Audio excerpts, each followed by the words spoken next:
A few months ago, I was able to unbox this brand new 1975 Norton Commando 850. And because of that, I became the most hated person in all the Norton forums. But since I posted that story, I got an email about the real story behind this motorcycle, much more than what I knew before. And the story is as interesting and peculiar as the bike itself. And we actually got this thing running properly, so of course we're gonna do a test drive on it.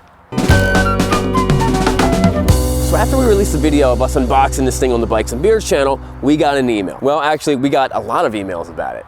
But one in particular was from someone who actually knew this specific bike. Well, I guess he knew the crate better than anyone else alive. But before we get to that email, let me just show, because I know you guys are curious, let me just show you what people are saying about us on the Norton forums. Sadly purchased by a couple of brain-dead Yanks. It's criminal with their lack of knowledge or ability. $17,000. So back to the email. Good afternoon. Was absolutely shocked to see the crate Norton video this morning. Even more fantastic that you guys decided to uncrate it and ride it. I figured I'd contact you guys directly. I'm connected to this bike in a very personal way. Sonny was my father-in-law for 18 years, and I've cared for his estate for the last 12 years. I serve as historian for his massive collection of photographs and documents. Sonny's accomplishments, both on and off motorcycles, are legendary, including his 144.69 mile per hour run aboard his Vincent Raptide at Bonneville in 1955, and being the first to challenge the Isle of Man aboard a Yamaha YDS 1R in 1960. But there's a rather significant story behind this particular bike, and I figured you guys might enjoy reading it. Sonny's wife, Chris, passed away September 2011. Her dying wish was that I take care of Sonny. He was my father-in-law. At the time, I wasn't sure exactly what that meant. In November 2011, I finally convinced Sonny to show me the financials for the shop. Chris's wife was a bookkeeper, and she stopped going into the shop at 2008 when she started her cancer treatments. Needless to say, financials weren't good. With Sonny's blessing, we embarked on what the Angel family called Operation Hot Water. We sold 16 motorcycles in a 2-month period,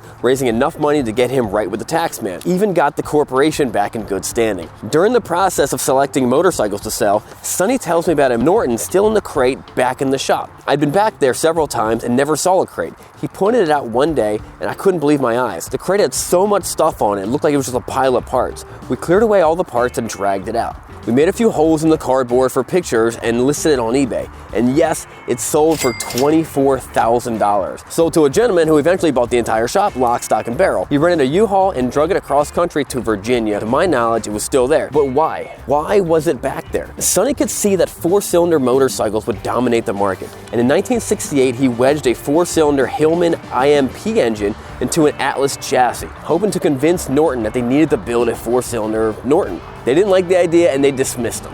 By 1972, Norton had completely slumped. However, his contract with Norton stipulated that he takes on a certain number of machines each year based on his floor space. In 1975, they had so much inventory that they made him take one extra machine against his will. Never one to mince words, Sonny accepted the crate and shoved it into the back of his shop where it sat for 36 years. So basically, this was a protest out of spite for Norton, one, not listening to him and saying that 4-cylinder motorcycles are the future, but also the manufacturer jamming extra bikes down Sonny's throat.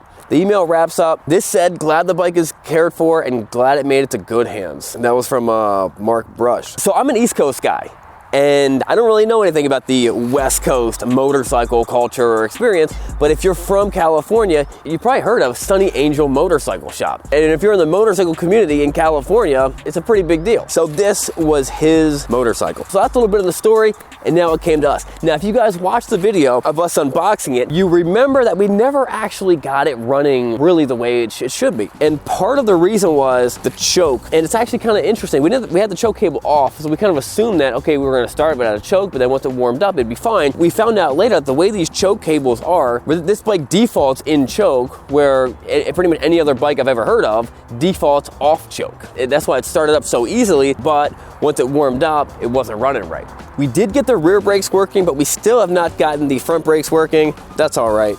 I can get by with just using the rear brakes. This thing sounds amazing. Check this out. Yeah.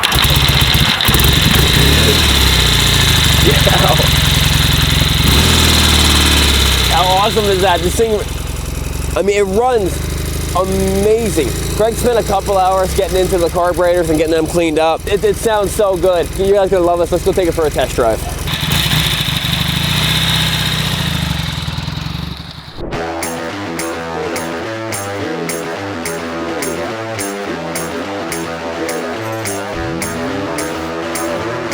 Alright guys, before we go do this test drive, let's do the words of wisdom.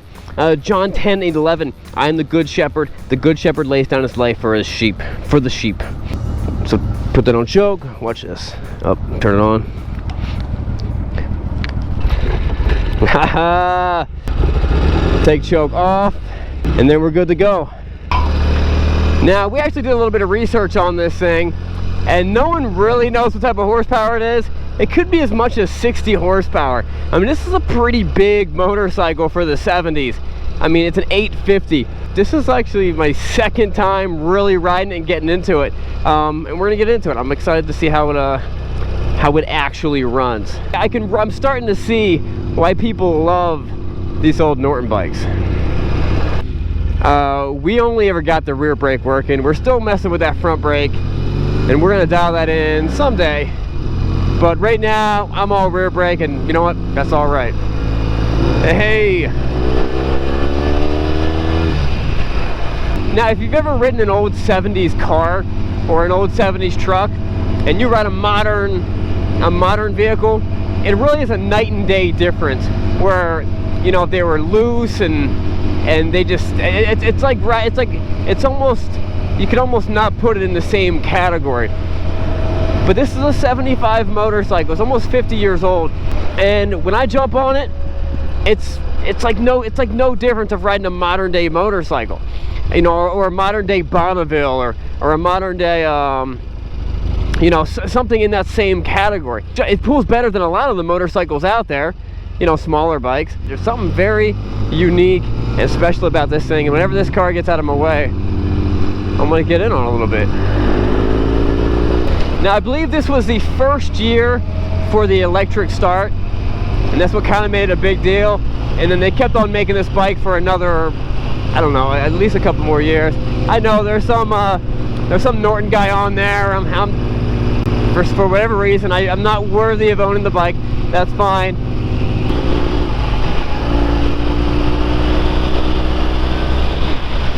It is a fun bike to ride, though.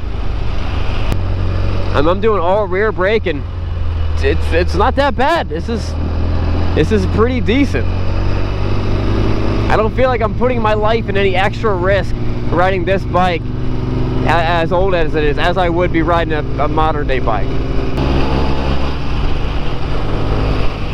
Now the throttle, a little bit harder to turn, a little more resistance on the throttle. I'm not sure if that's because it was sitting around for so long or something needs to be lubed up. I would think that that's how it was. And also the cable clutch is also a little bit, it's not hard by any means, but it's harder than a modern day hydraulic clutch, and possibly a little bit harder than the clutch on my Harley Davidson, my Turbo Road King. Now let's go take this thing on the highway and see what it feels like to cruise on this bike. The speedometer looked like it goes to 150 miles per hour. I don't doubt that it can do, you know, every bit of that.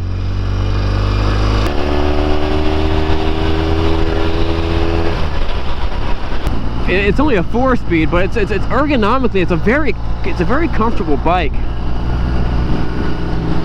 You see how I'm sitting? I'm nice and upright. My knees are a little bit more in front of my feet, opposed to like a cruiser that would be more like this. But the handlebars and the bars are exactly where I want them to be. They have a nice bend to it. It's not hurting my wrists or anything. And it's really hard to deny just how awesome this bike looks. I mean, you know, you can ride up anywhere with your black street glide, and I'll continue making fun of black street glides until I buy one. And even then, I'll make fun of them. But, you know, there's bikes that everyone has, and there's bikes that almost no one has. And this is one of those bikes where if you know, you know. And until I bought it, I didn't know. I'm just learning, and I love learning about bikes.